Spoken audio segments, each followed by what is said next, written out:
Chers frères et sœurs, bien-aimés dans le Christ, Shalom, la paix du Christ.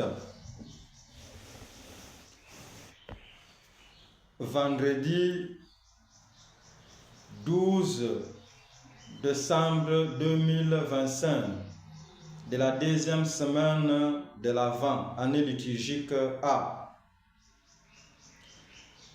Notre fidélité d'aujourd'hui a un impact sur notre destinée. Isaïe chapitre 48, versets 18 à 19. Notre destinée dépend de notre fidélité. Écoutez ce que Dieu dit au peuple d'Israël. Si tu avais été attentif à mes commandements, ta paix serait comme un fleuve. Si tu avais été attentif à mes commandements, ta paix serait comme un fleuve. Chers frères et sœurs, ce passage révèle que Dieu avait préparé un avenir glorieux, une paix durable, une bénédiction abondante pour son peuple, pour nous aussi.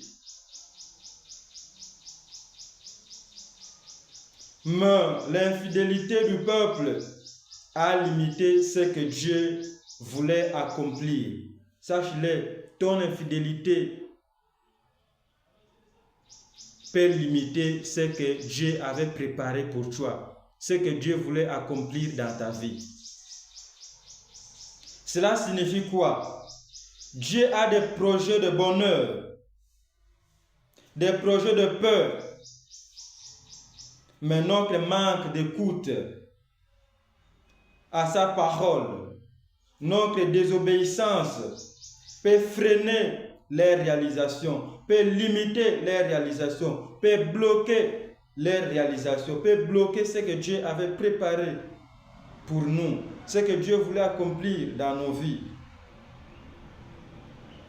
L'infidélité n'annule pas l'amour de Dieu, c'est ça. L'infidélité n'annule pas l'amour de Dieu, mais tarde ou mieux réduit la manifestation de ses promesses. La fidélité n'annule pas l'amour de l'infidélité, n'annule pas l'amour de Dieu, mais retarde ou réduit la manifestation de ses promesses, des promesses de Dieu dans nos vies. Nos décisions spirituelles, chers frères et sœurs, ont un impact sur les générations futures, sur les générations à venir. Ta fidélité d'aujourd'hui peut bénir tes enfants demain. Ta fidélité, ce que tu vis aujourd'hui, peut bénir tes enfants demain. Mais ton infidélité peut faire en sorte que tes enfants souffrent demain. Ce que je vis aujourd'hui est-il le fruit de ma pleine collaboration avec Dieu? C'est une question à poser. Ai-je fermé certaines portes par mes propres choix? Est-ce que j'ai fermé certaines portes par mes propres choix? Chers frères et sœurs, pour finir, ne laissons pas notre destinée être étranglée par l'infidélité.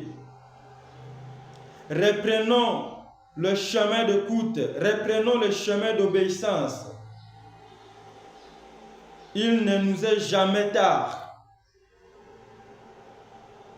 pour voir les promesses de Dieu reflérir dans notre vie. Amen.